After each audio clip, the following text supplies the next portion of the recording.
Welcome back, War Room fans. Here we go. Let's finish off the War Room basics, how to play the game. So my previous videos, we went through all the phases. So here's the last video in the series.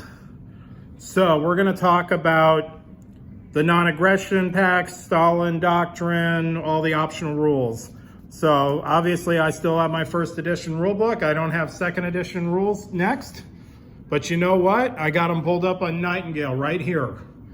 So guys, remember, if your copy's out of date and you haven't gotten the upgraded stuff yet, you can always pull up the new rule book on Nightingale's site. I highly recommend you reread it because I had the rule book out also because before I started the video, I just wanted to see some of the new stuff they put in here, especially in the sections that we're about to talk about, to verify what they've added new and stuff like that. So basically, when we get on, if we're reading along on page 24 of the second edition rules, we now have the non-aggression pacts and the Stalin Doctrine, okay?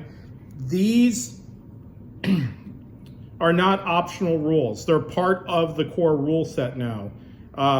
The Soviet Japanese non-aggression pact was core rules in version 1, but in the second edition of version 2, we now have the Sino-Soviet non-aggression pact and the Stalin Doctrine.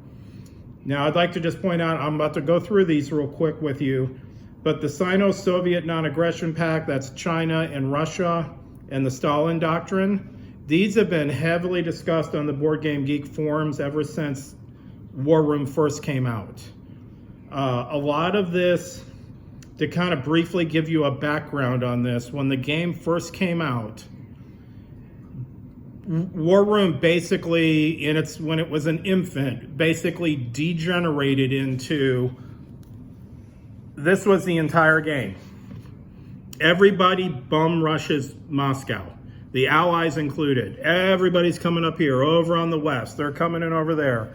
Japan is coming up, America. I mean, it was just, the whole game basically was just, let's just all send everything to Moscow and just have this titanic, cataclysmic battle in Russia. And the rest of the map basically was ignored. So that's what these rules started percolating on, specifically the Board Game Geek forums, but I also know on some of the other forums that are out there for War Room. So these rules really are designed to try to tap this down a little bit from this just everybody crash Russia. Everybody, all the nations are crashing Russia. And so that's what these rules are about, to try to make the game more, I guess we'll call it realistic. We are playing a game that's based on World War II, but I'm not going to say this is a really historically accurate war game. It's got its highlights and its points, but we're playing a very simple World War II game here. So that's the background on all these rules, okay? So for the new guys who weren't around for first edition, so I give you some background on why these rules have been implemented now as core rules. So the first one we have is the Russian-Japanese pact, which basically applies over here. So obviously we're gonna have, I didn't place a lot of units. I have some over here to do some examples with, but we start with our units here, Russian, and then here's our Japanese garrison. So without just reading the rules verbatim, you basically have, the first thing is the movement restrictions while the pact is in effect. So basically all it means is Russia can't come into any Japanese held territories. If they do, they break the pact. Now let me define that. Let's say you have you start with your units here, and during order phase, let's say you wrote both, because you have two territories with units, you wrote both of them to go into J3. That's not breaking the pact. Breaking the pact is if you write those orders and you don't cancel them and you come across the border and embattle this, you broke the pact. Same thing with Japan. You can write an order to invade, but if at the when it comes up, okay, the guys in J3 are going to R16, you go, nope, I cancel it. You didn't break the pact, okay? Now, one of the big subtle changes from the first edition is now Russian land commands cannot move off into the Pacific. They can't come out here. There was a big thing on the forums about how, because we're gamers at heart and we're always looking at ways to, to manipulate things. So guys were talking about, well, what happens if we bring out Russian sea commands out here, or unguarded transports, and then let's say invade over here is the Marianas, or if for some reason they left Japan naked and there's no land units, and you go, oh, well, it's naked, I just invade. They got rid of all that stuff with this new interpretation.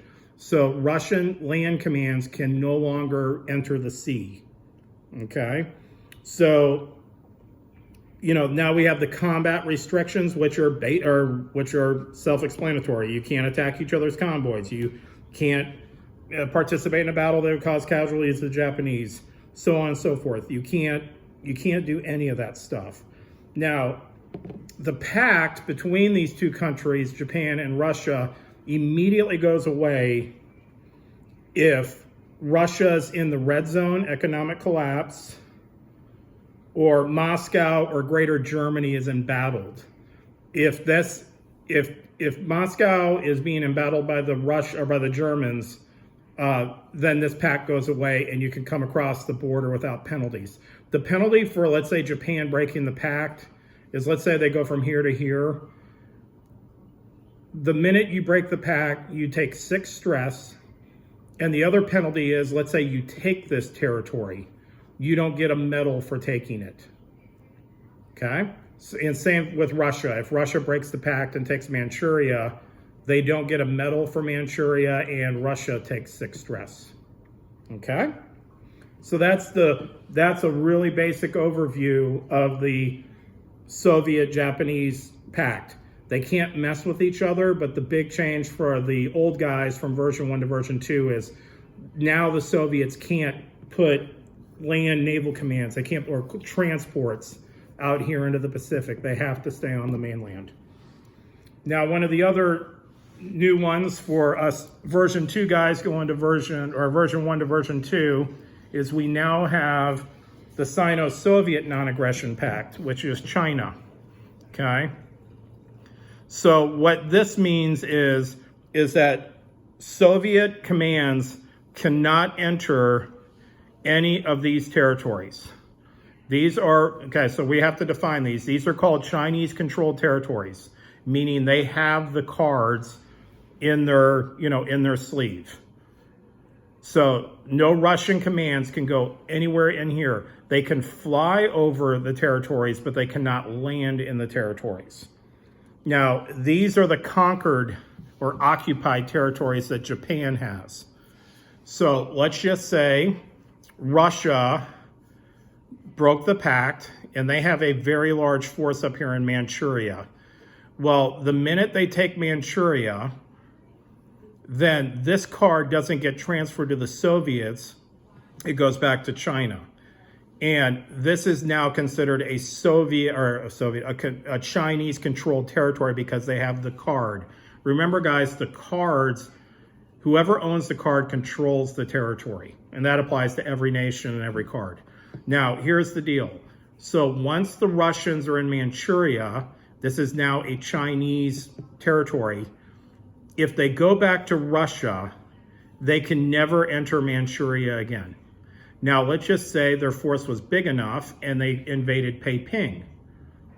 And let's say they take it. So once again, this goes back to Chinese, and then they come down here and take this. So all these are now Chinese territories, but you have Soviet commands down here. The minute they leave one of these 3 territories, which would mean they have to go down to Indochina right here, or they have to march all the way back up here. They can't enter anywhere in China. And then once again, the minute they leave, they get locked out, okay? So let's go over that again. So if Russia comes up here into Manchuria, takes that, then charges here and takes that, and let's say that's where they get stopped, then they can bounce between these 2 territories, or if they go into Korea or back up here and there's no more Russian commands here, you're out. You're locked out of China. Got it? So that's how it works. Now, over here, it also means that Chinese units on the reverse can't do the we stack here and then we start coming up towards Moscow. Okay? So you no longer can play that game with China messing with Germany and bringing up reinforcements to Moscow. Now, the pact between the two nations gets dissolved immediately if either nation goes into economic collapse, the red zone. Got it? Now, the third one is the Stalin Doctrine. Okay? What the Stalin Doctrine says is just like the Sino-Soviet non-aggression pact. Basically, the Allied units cannot, when I say Allied, well, everybody, all the Allied countries, I was going to say primarily the Western Allies, but I just covered the Chinese. So, United States and UK can't come up in these territories until Russia's in economic collapse. Even if Moscow falls, if they're not in the red zone up here, they're just right here, you still can't come in. Same thing applies to the far west, you know, where America sometimes in some battle plans, they try to get up into here because Alaska's so close. So they try to jump up into here with like air commands. So you can't enter anywhere around here. Once again, guys, I'll just rehash it real quick. This is primarily designed so it just doesn't turn into bum rush Russia. That's why this rule is in effect. Now, there is one exception to the rule, and it's kind of weird, but if, let's say, you have land commands out here, the example they had was the United States is sitting in A3 with land commands. Germany invades from Finland, let's say to Karelia, and this becomes embattled. And the United States could follow them in as long as it's embattled. Got it? Now, let's say Finland takes Karelia, then you can basically come in. Let me re-look at that. That are currently, so let's say Germany controls Karelia, you can invade Karelia and liberate it for the Russians, okay? But let's say you did liberate it and it goes back to Russian territory. Well, then you basically have to get out because you can't move in unless these become embattled around you, where the German player goes into Leningrad, goes, oh, well, you left the door open, so now they can come in. It's really worded weirdly, in my opinion, in the rule. And quite frankly, I don't know why they did that. Maybe just as a compromise for the Allied players who are screaming and yelling. But the rule basically states that you cannot enter any Soviet territory, original Soviet territory, which are these, unless the territories are embattled at the time of movement. Oh, so rereading it, I forgot the first sentence. That's one thing about some of these rules. You look at what you want to hear, but when you read the full context. So if this is German controlled, but Russia's not in economic collapse, you can't invade to liberate it until they're in economic collapse. But there's that weird exception. If you catch them on the right timing, you can, what they call, follow them in.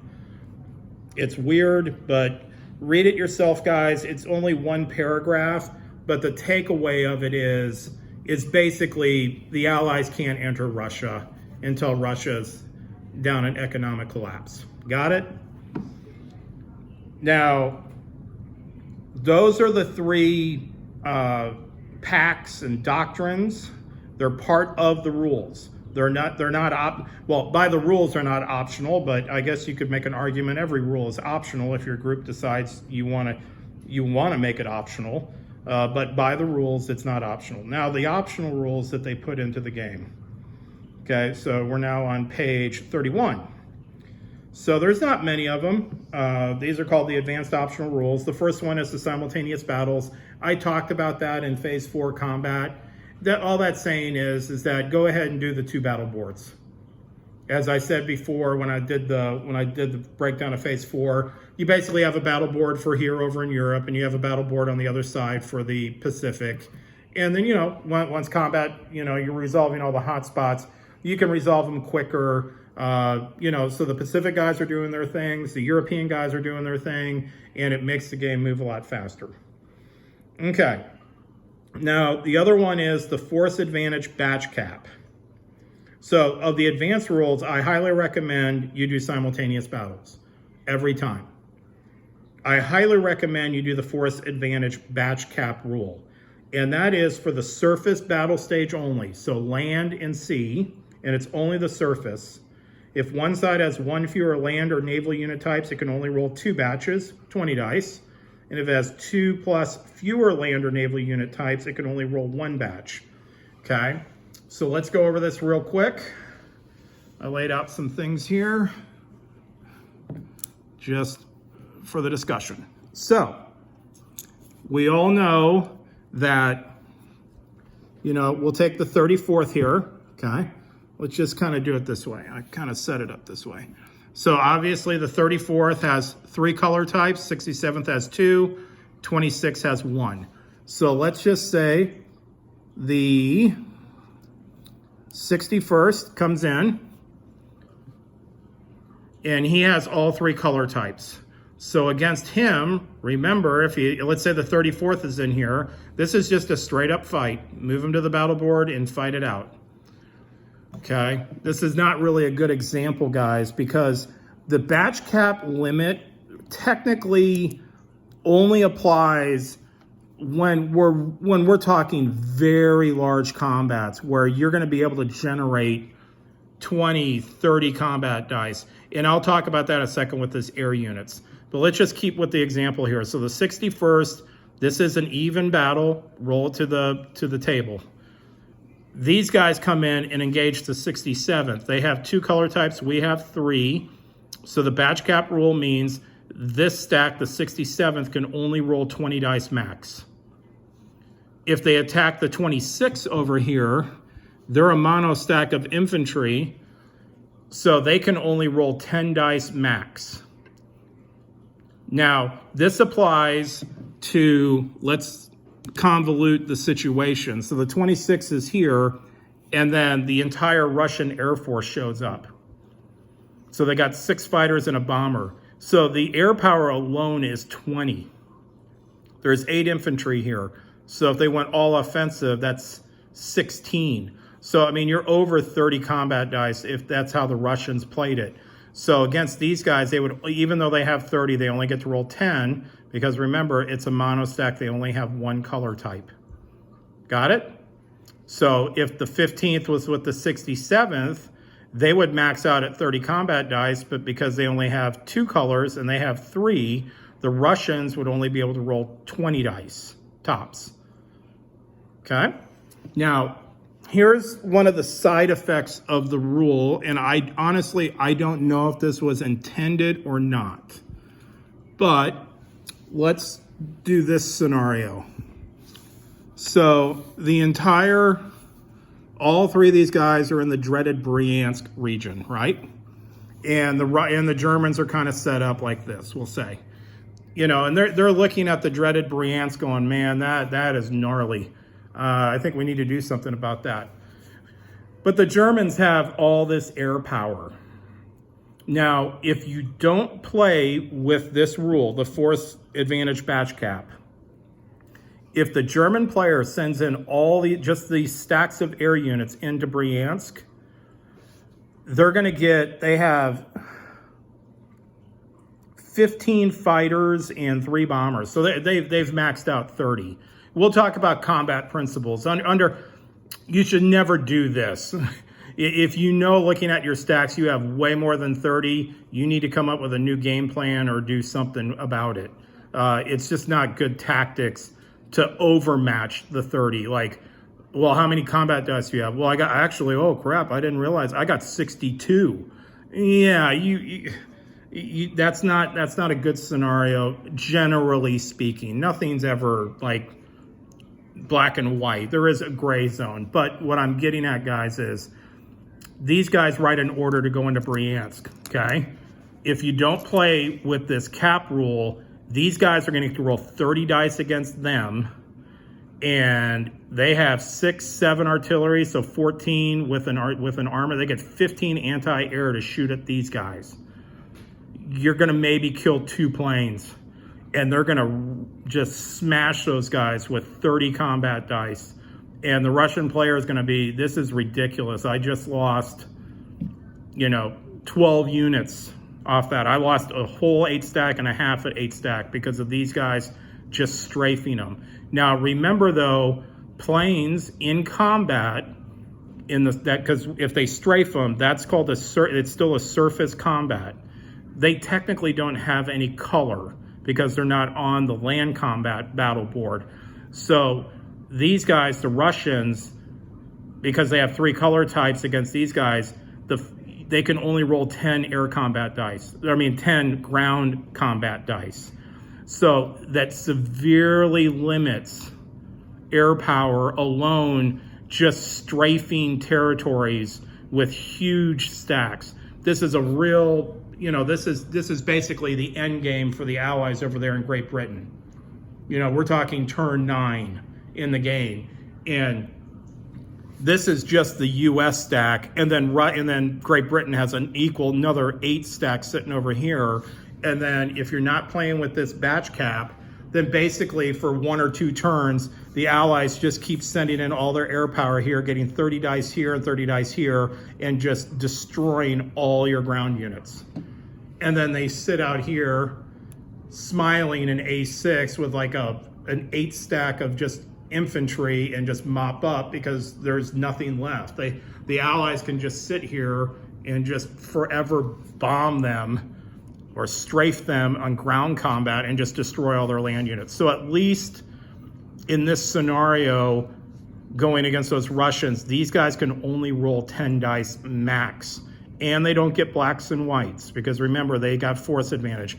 Planes by themselves always suffer from force advantage. They never get blacks and whites if you just send in 1 stack. Well, I understand the rule, but I still want to roll 10 dice against them. They don't get their blacks and whites. Now, the next one is the long-range amphibious landings, okay? Now, this one here, I think it's kind of up to the groups themselves if you want to play with this. Because what this is going to do is, remember guys, let me move over here so I can show you just a couple examples of this.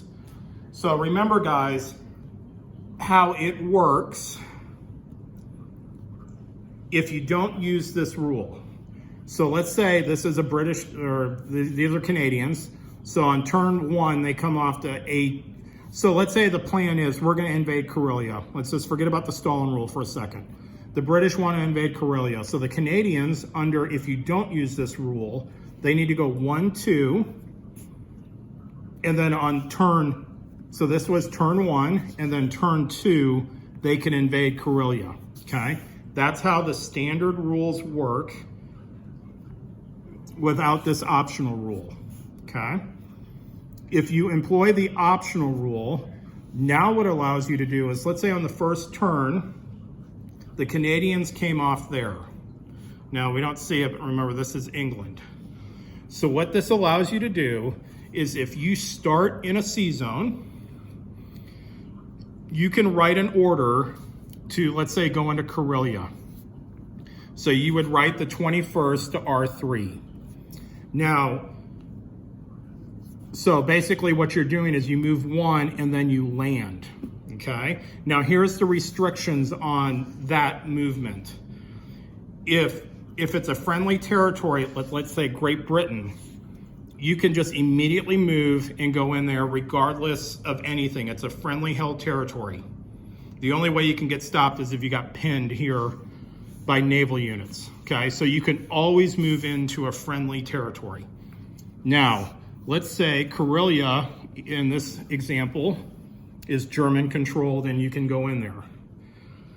If it's empty like it is, you can always move into an empty enemy-controlled territory.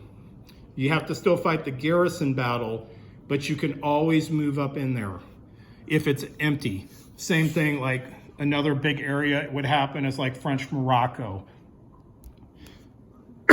If you're coming in on the south side. If there's no German units or Axis units there, you can just land in there. Now, let's say the Germans are up here. Well, it's an enemy-controlled space, and you cannot enter that with this type of movement. You can't say, well, I'm just coming in, I'm doing an invasion. You have to, you can't even do that. So this order would be canceled. So there's timing involved. So let's say it is open. You write 21 to R3, but Germany goes before you, and they move the 59th in. Well, now this order for the 21st is canceled because you can't move in. Now, there's another way to do this. It's called a beachhead. So let's just say, for the discussion, these are British units. This place is embattled. Well, you can write the 21st to go into R3 because you already have units there. It's an embattled situation, and you can come in because you have a beachhead. Got it? So same thing down here. Let's take France as an example, okay? So Germany is here, the Americans or the British are here, and you got guys in A7, you could write an order to do the reinforcements. Now, you can also do that as part of your invasion. So once again, guys, it comes down to this order writing, making sure you put it in the right order. So you could write, because remember, to invade, technically, to invade a country with units in it, you have to be right next to it, just like standard rules. So you write the 34th to G3, and then your next order is the 21st to G3. They come in because the 34th embattled it, so it has a beachhead, and then the 21st can come in. So you got it, guys? If you start at C, you can basically move one C zone inland. You can always land in friendly territories. You can land in enemy unoccupied territories. You have to fight a garrison battle. Or you can land in territories that are embattled with your own guys. As long as you obviously have the, you're in the right C zone. Like from A2, you can't make it. You can only go to A6. Now, I'm going to point this out because I pointed this out in when I talked about War Plan Orange, the United States going against Japan. This is kind of a game changer for this plan. And it's strictly because if Japan isn't watching, or they don't know the full implications of this rule, and I'm just going to highlight this. The Mariana Islands is the most important island in the Pacific map for the Western Allies, specifically United States. And the reason why is once they land here and take it, they can strap bomb Japan from the Marianas. They can then start, if they get into P-13 with land naval command, or with naval and land commands, then they can start jumping into the Money Islands in Manila over in the Philippines. But the big thing is, once the United States gets here, if Japan doesn't do anything about it in like 1 or 2 turns, 3-4 turns later, the United States is gonna have strap bombers off this screen so high. You're gonna have every command with strap bombers on them. And they are gonna take out Japan pronto, just by blowing up all their factories. Because if they blow up all their factories, Japan in essence is out of the war. Now it goes to, so let's talk about this real quick. So this is United States Command. It came off the off Alaska. So remember, we got the Aleutian and Alaskan commands. They came out, let's say they formed up into the 23rd. Japan is napping. They don't, oh, I forgot we're playing by those rules, those stupid rules. They're stupid only when they work against you. You could write the 23rd to J21, or they come off, I take that back. When they come off, you move them to like P11. So also in that video, I talked about don't ignore these islands, guys. Well, you can ignore the Marshalls, but this one and this one, they have good patterns for air units. Also, remember, guys, if you take them, you get free medals. It is still considered a battle. But if you're on the 23rd, or the 23rd is here, and Japan isn't respecting this, they're going to go, they're just going to take these stupid islands. You can then write an order for here. You go first, you go P12, bam, you're on J21, you're on the Marianas now. And then you have all your air commands out here with their arrows, and then on rebase, they all fly into the Marianas right behind them. And bam, you got your big air base sitting on the Marianas, and now Japan is having problems. Got it? Now the flip side can work too, meaning if for some reason United States left Alaska unguarded, and this is a Japanese land command that's sitting out here, you maybe play your little game with the United States that, we're coming down here, we're gonna take Hawaii. But no, you just go one and then you invade Alaska. You got it? This rule though really is more for the Allies than it is for the Axis. There are a couple situations, I guess, where the Axis could use it, but it's primarily to make it so that the Allied land commands, transports, have the ability to come in and take a lot of these uncontested islands from Japan, where if you play standard rules, remember the Alaskan guys come off, they go 1 and 2, and then the next turn they can invade here. But if you go, no, I want to go to the Marianas, if you don't use this rule, then they have to go to P12 and sit there, wait for Japan, and then invade. So it makes it so that you can do like lightning strikes specifically on these Pacific islands. Although it's a big issue up here, just because, we're playing the bum rush Russia strategy where we just keep, the United States just keeps producing 8 stacks here, and it's just a massive flood of 8 stacks just going up and jamming Karelia. And, we're gonna fight our land battle up here in Russia instead of doing the traditional, let's look at maybe going in through France or coming in through the Mediterranean, okay? Now the last one, when I was talking specifically about Japan, so the big weakness of Japan is they can get strap bombed out of the game real quick if the Americans can get up in there into the Marianas. They can also get into Okinawa if you want to. That's a little bit harder because it's on the backside of P13. Now, the final one is the bomb damage repair. So remember, guys, if you have a bomb token, let's say in the Volga, and that just annoys the complete heck out of you, or you have bomb damage in Moscow, you can spend 9 iron to take off 1 bomb token. It's very expensive to fix your factories, but you can. And the thing about the 9 iron is iron in a lot of ways is way more important than oil, because everything requires iron except for infantry. You can still build artillery without oil.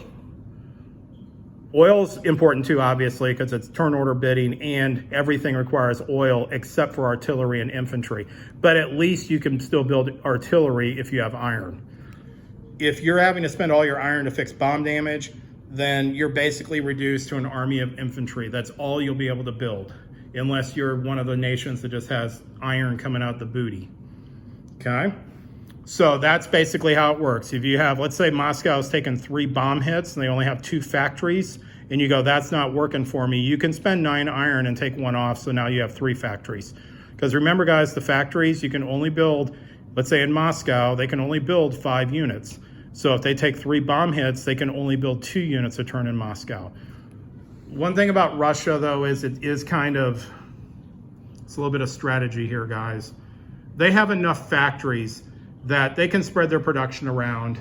And same thing with Germany. They got enough factories that you don't have to really worry about getting like, oh man, all my factories are destroyed in Moscow, I'm out. No, that's not true. You still have other places to play. Great Britain is kind of in the same situation that Japan is in. If Germany decides to do the air war and knock out all your factories, well, then Great Britain is kind of toast when it comes to building anything near Germany, okay? The last thing they talk about are these officer roles.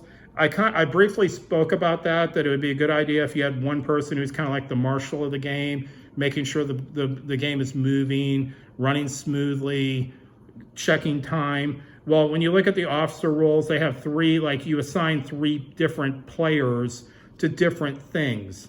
So like the strategic planning officer is kind of like that marshal of the game. He's making sure everything's moving. He's primarily in charge of the writing of the orders, executing the orders. Then you have your combat operations guy. He's assisting everybody with the battle boards. Excuse me, guys. He's assisting everybody with the battle boards and making sure everything is getting done correctly, like transferring of units to casualties and stuff like that, assigning medals.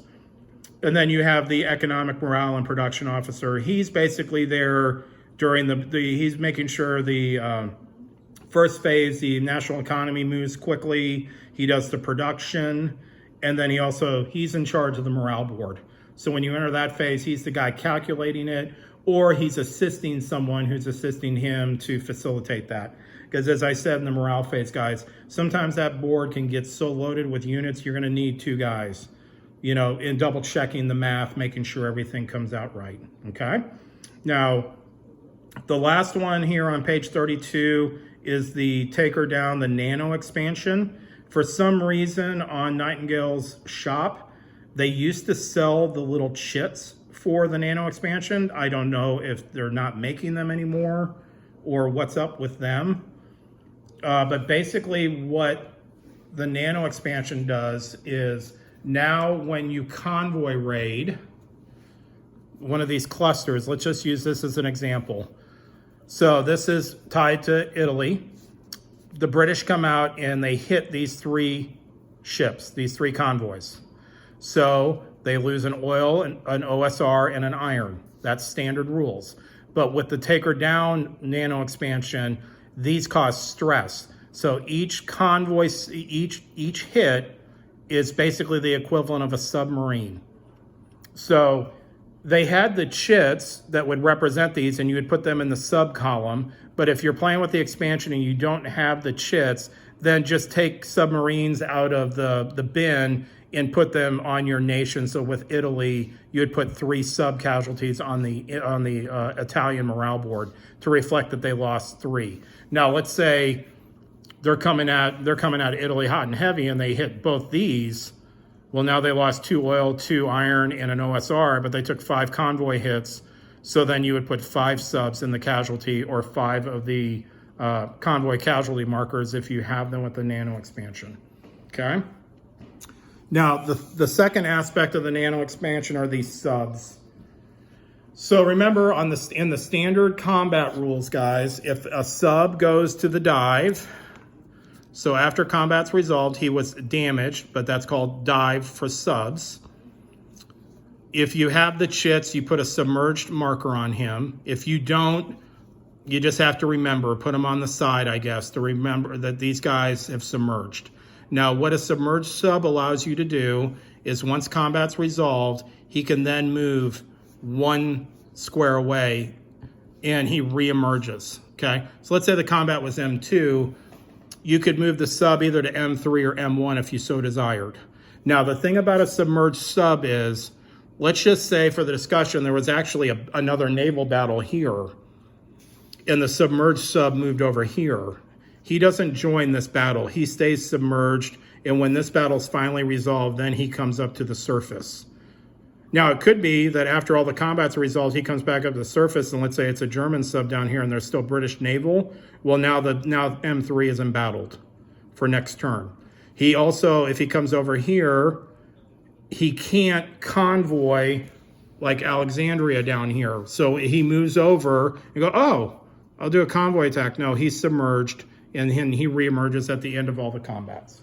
So that's basically the taker down expansion. So now the convoys cause stress if you hit.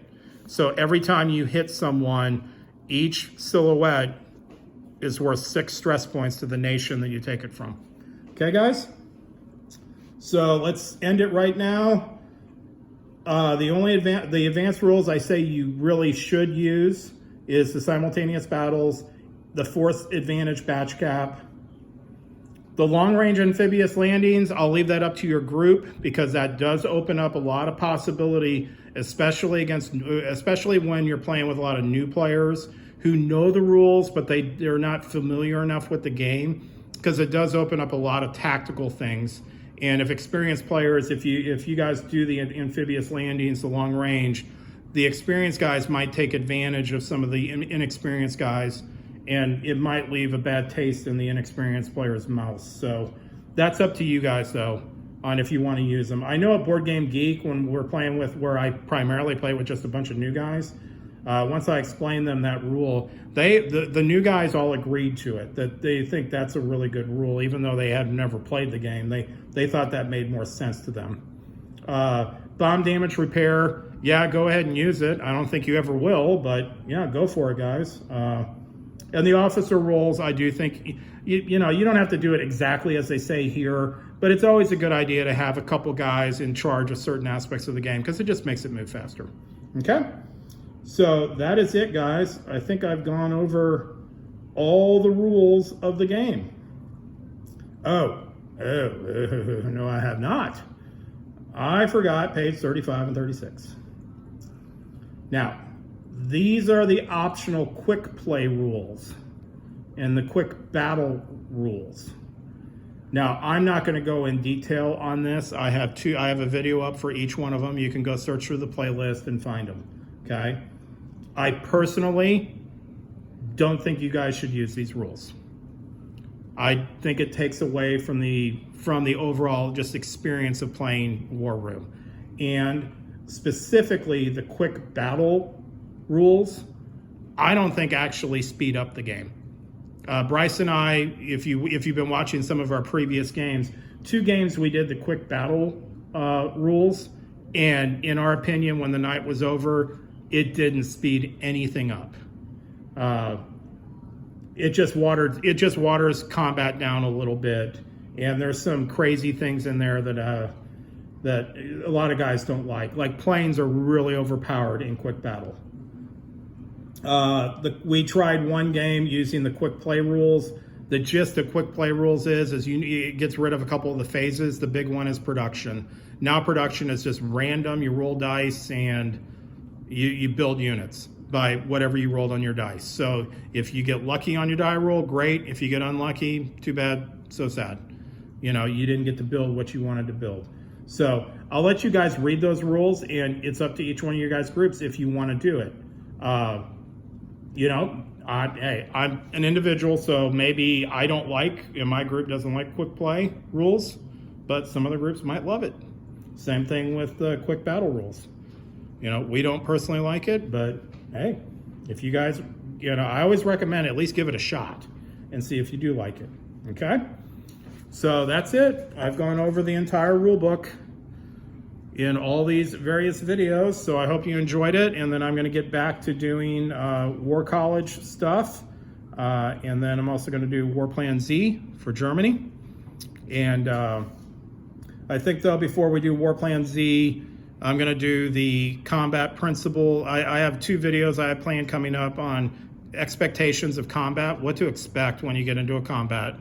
And the second one is once we understand how combat works, not just the fundamentals of putting them on the board and rolling the dice, but what you expect is this idea of imbalance in the game when it comes to combat.